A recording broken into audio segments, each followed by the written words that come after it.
What has violence ever accomplished? What has it ever created? Too often we honor swagger and bluster and the wielders of force. Some look for scapegoats.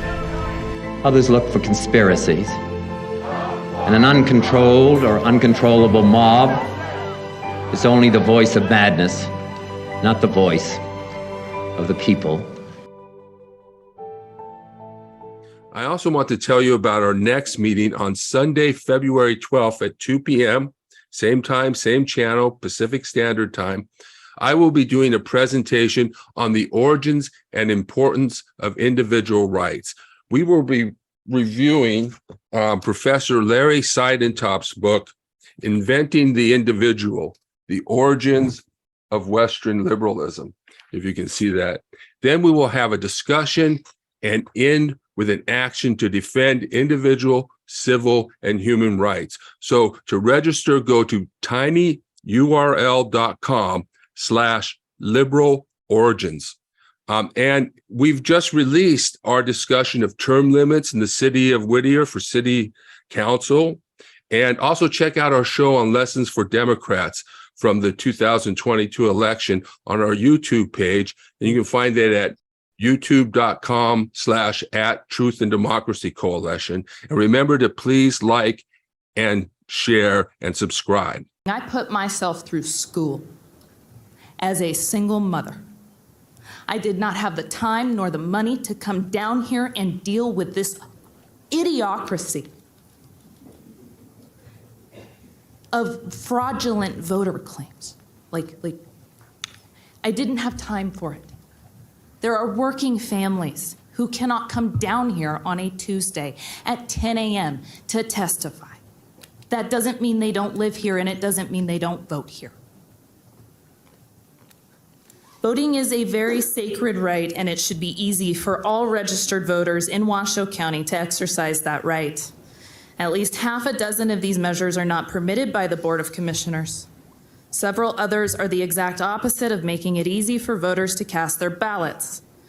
We have proven to have safe and secure elections in the past, so these proposed changes are not an answer to an existing issue.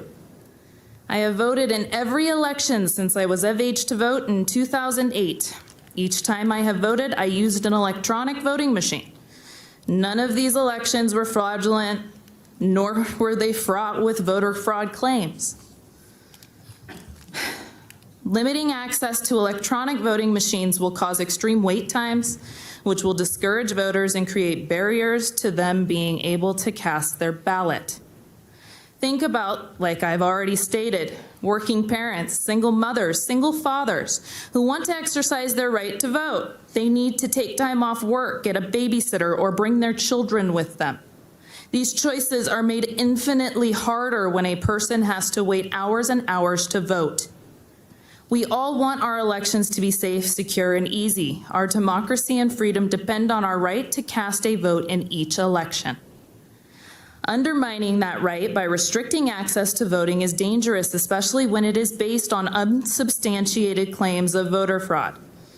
Time and time again, we have seen these claims of voter fraud disproven. We should not limit voting access based on these claims and rhetoric. I strongly encourage all of you to oppose this. Thank you for your service. The Truth and Democracy Coalition was formed to build a pro-democracy movement in America. We educate the public about disinformation, teach people to be critical of the propaganda they consume, and provide critical analysis of current events and social issues. We produce media and educational materials, hold seminars and meetings like this one, work with other organizations, and organize events and activities geared toward building a pro-democracy movement in America. The coalition seeks to build communities of people of different faiths and ideologies to defend and promote democracy locally, nationally, and globally. On the Truth and Democracy podcast, we're on Facebook and YouTube. You can go to youtube.com/@Truth and Democracy Coalition. Finally, I want to thank you for your support as we advance forward with our efforts to defend democracy. You can find us at truthanddemocracycoalition.com. Now to our program for today. Democracy is under attack in the United States and around the world. In America, the struggle for democracy has moved to the states.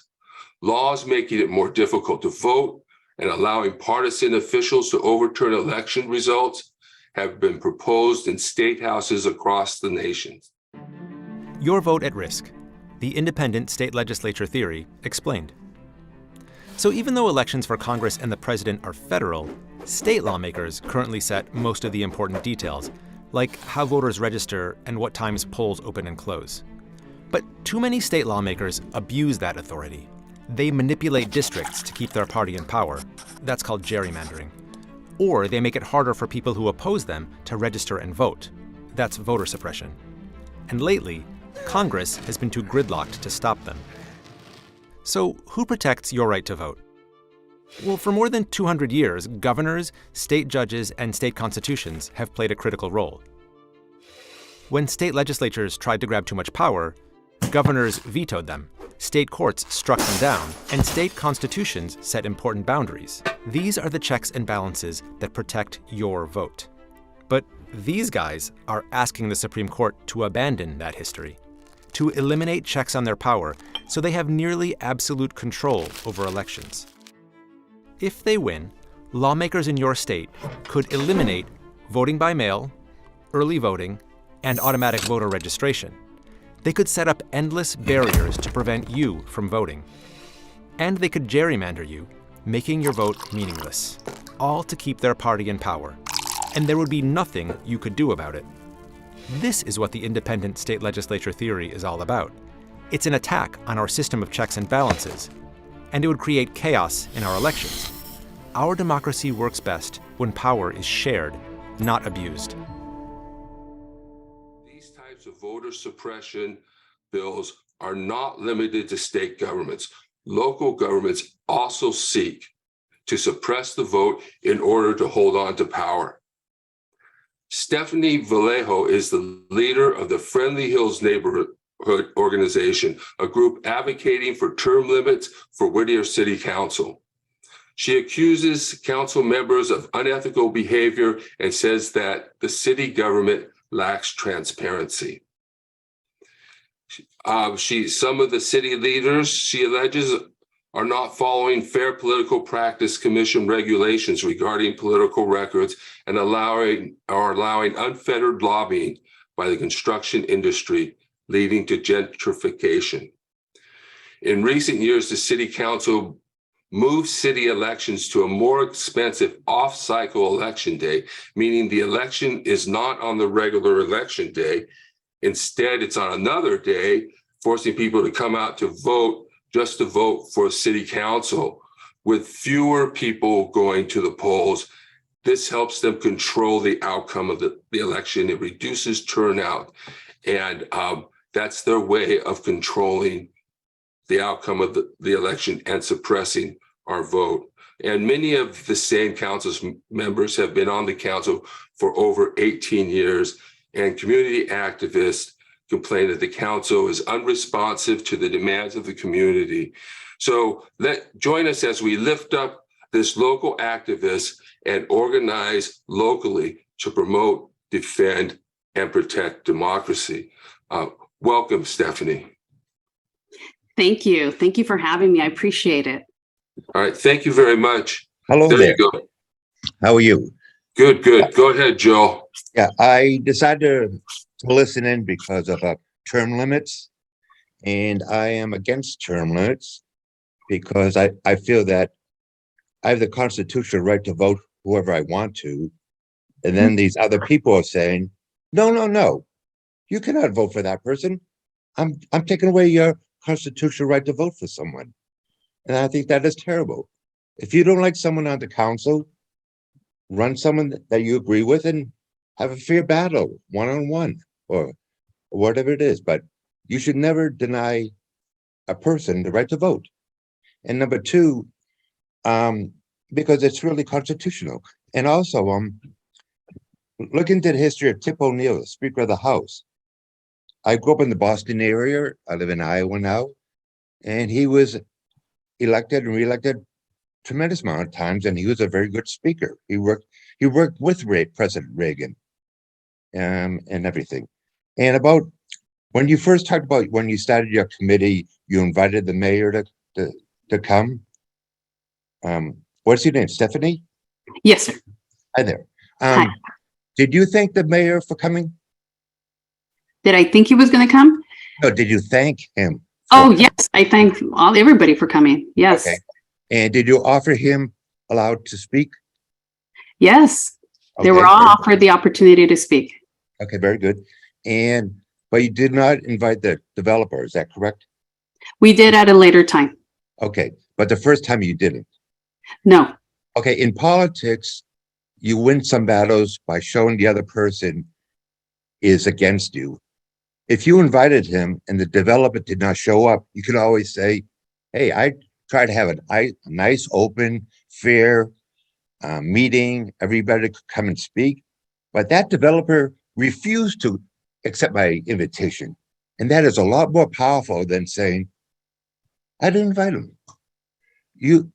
Unfortunately, in politics these days, you have to win by destroying the other party, which is sad, but it works.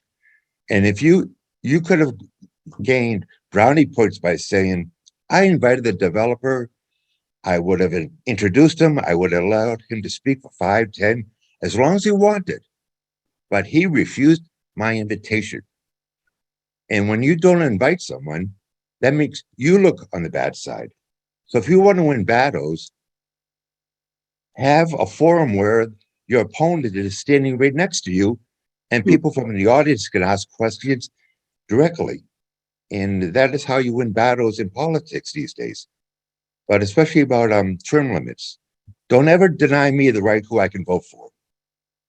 Let's say in Russia, they passed a law and they said, Tom Smith cannot run for whatever in Russia. You'd say, that's terrible. Those communists are taking over. They're not allowing people to vote for whoever they want. That will look bad. And that's what you are doing right now. You are denying people the right to vote. And I thank you for the time. And good luck with whatever you're going after. And thank you.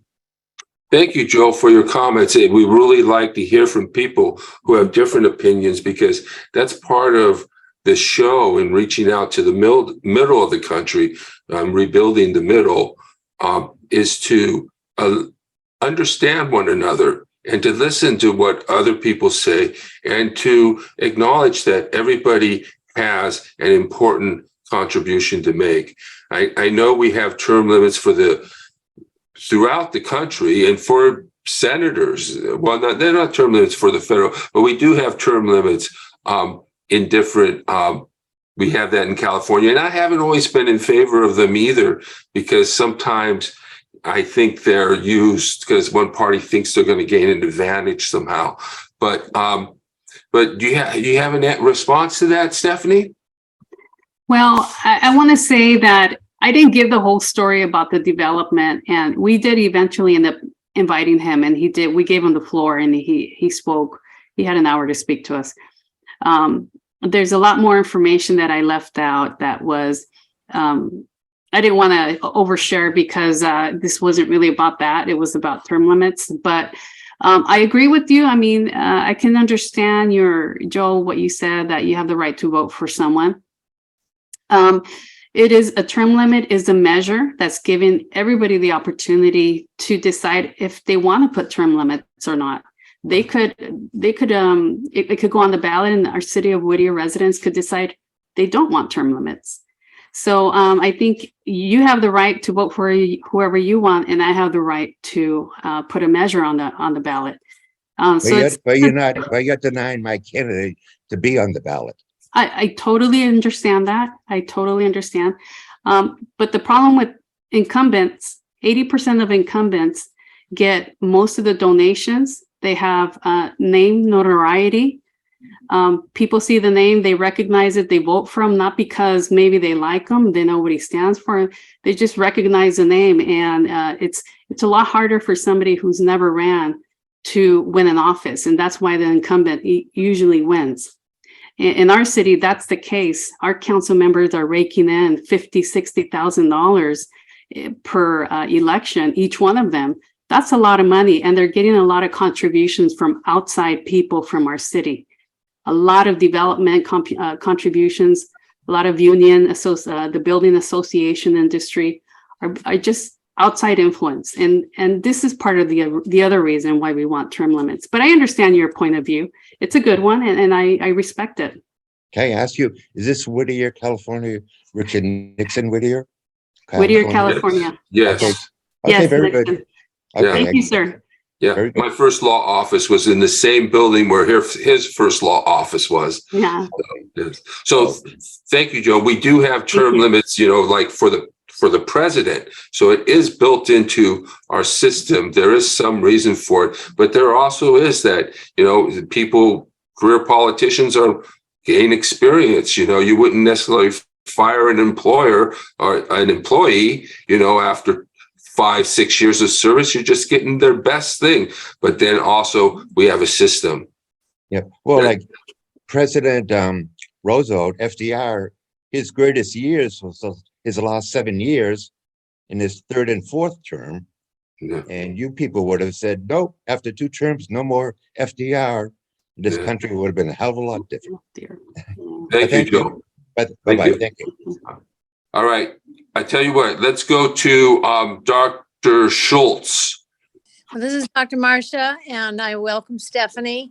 And in response, Marcia, let me introduce you. I'm saying this is my really good friend, Dr. Marcia. She's actually she runs along with myself. She helps run the Friendly Hills neighborhood. So she's my partner. She's the other person who is also running our organization, and she's going to be our PAC treasurer. So thank you, Marcia, for coming. oh, thank you. I just wanted to throw out there that we need to look deeper and reasoning why people are running. I mean, if you're running just to have medical benefits, is your heart in running the city? And is it for the better good of Whittierites? Is it better for the environment? Is it better for the culture, the people, the community that we're trying to build? And so I want us to look beyond why people are running, and also to look at a broader scope of why we're doing this. So I just want to throw that out there, and I'm honored to serve with Stephanie and do whatever I can for her. Thank you. Thank you so much, Marcia. Judith, if you want to try and unmute, but I think I have your question in the chat, and what she was asking, I believe it's Judith Gray. Well, that's a different Judith. Okay, well, do you get harassed for your activism? I mean, she says, I know that a lot of people in other countries can get killed. So when we say a lot of people, and it sort of makes me upset, oh, don't make waves, whatever. And the only thing that could happen really is you get shunned. But in other countries, you can get killed for speaking up, imprisoned. So it seems like there's not a lot of risk here for us. But there could be an assault, or we could be targeted. So we're wondering, by making these types of doing this research and engaging in activisms, do you get threats? Do you get harassment? Anything like that? I haven't received any threats yet, but I'm pretty sure that I'm not in the best. How can I say this? Our city council is not happy with me. And, I just feel that, they portray me as a troublemaker, someone who I don't have anything to gain by doing what I'm doing other than doing what's best for Whittier, because that's what matters to me. And, I'm not running for office. I'm not trying to do anything like that right now. My whole thing is pushing, Marsha and I are going to push these term limits hopefully with Susan, because it's important. We need it. We need our people to go out and vote. We need equality. We need the opportunity for equal representation. We need all these things, and other things Susan talked about. There's so many other changes that we would like to make to our charter. We just don't have the funds or the time to do it. But I haven't been harassed. Little things like a few days ago, I had a neighborhood watch meeting at my home, and I invited our neighborhood, people near our neighborhood, and our area, you could say. And I decided to invite some local vendors from Whittier to come and sell their products, and so our attendees could have something to look around and do after the meeting. And somebody reported me to City Hall, to the code enforcement, even before my meeting took place, not knowing what I was doing. My meeting always takes place in my backyard, which is private property, not in the front of the yard. And the police department called me. They were concerned that I was doing something illegal. And I was like, I'm not. The city told me I do not require a permit because they look at it as a party, and everybody that was here had, to my knowledge, had a sales license to operate in the city of Whittier. So, things like that, where people are going to file anonymous complaints or tell on you type things. But other than that, nothing yet. I did want to, I'm also on the personnel board with the city of Whittier. And I got on the personnel board in 2013. And I wanted to apply for another board, but I know it's pointless because they will never select me because our board members are selected by our city council. So, what's the point? And now they blackball other people who associate with me who also apply for positions. And it's angering for me because those are qualified people that are not going to even be considered because they're my associates. So I think things like that the city council is doing is very, it's not nice, and it's retaliatory. All right. Thank you. And I have that too. I mean, sometimes we do very challenging programs, and people sometimes get upset and really don't want to hear anything that they disagree with. And we try to allow for disagreement because that's what it means to be an individual, is to hopefully have your own points of views and not just go along with the crowd. So we do some critical things. And I want to thank you, Stephanie, for bringing all this information to our attentions. And we're going to be working together, Susan, Stephanie, and the other people in your coalition, and to try and bring a better, cleaner, more representative, more transparent democracy to the city of Whittier, and also to our states and to the nation as well.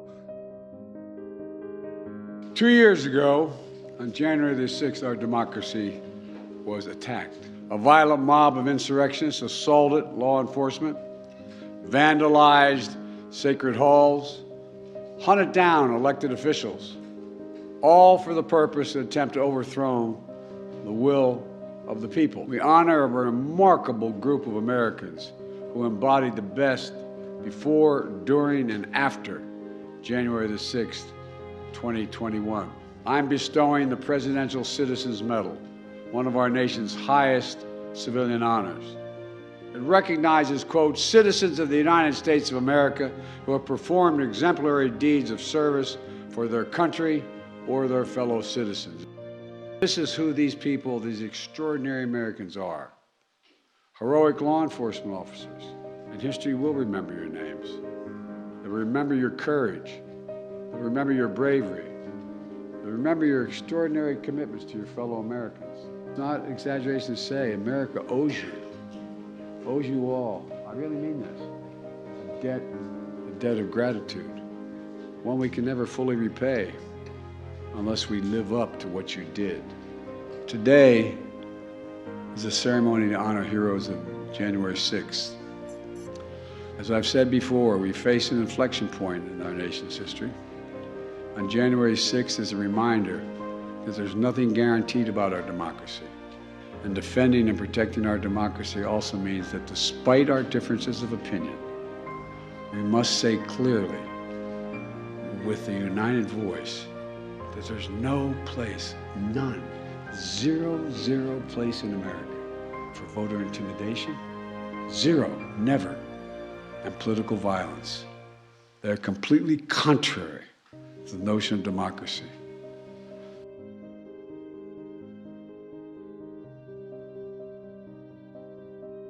It's a great honor for me to be at the US Congress and speak to you and all Americans. Against all odds and doom and gloom scenarios, Ukraine didn't fall. Ukraine is alive and kicking.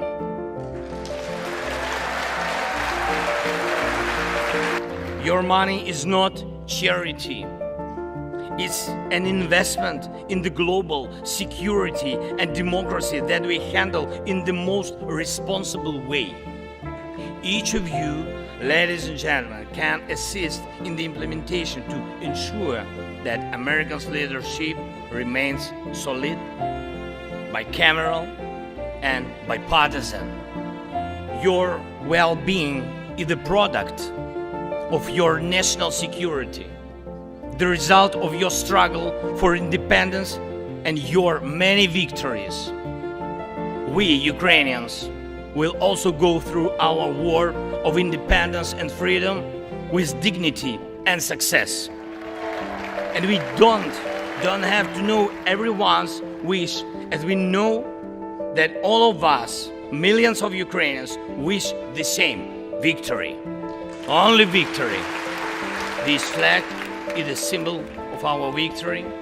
In this war, we stand, we fight, and we will win because we are united. Ukraine, America, and the entire free world. Just one thing, if I can, the last thing, thank you so much. May God protect our brave troops and citizens. May God forever bless the United States of America. Merry Christmas and happy, victorious New Year. Slava Ukraini! I can hold. Turn it around. Yes. There we go.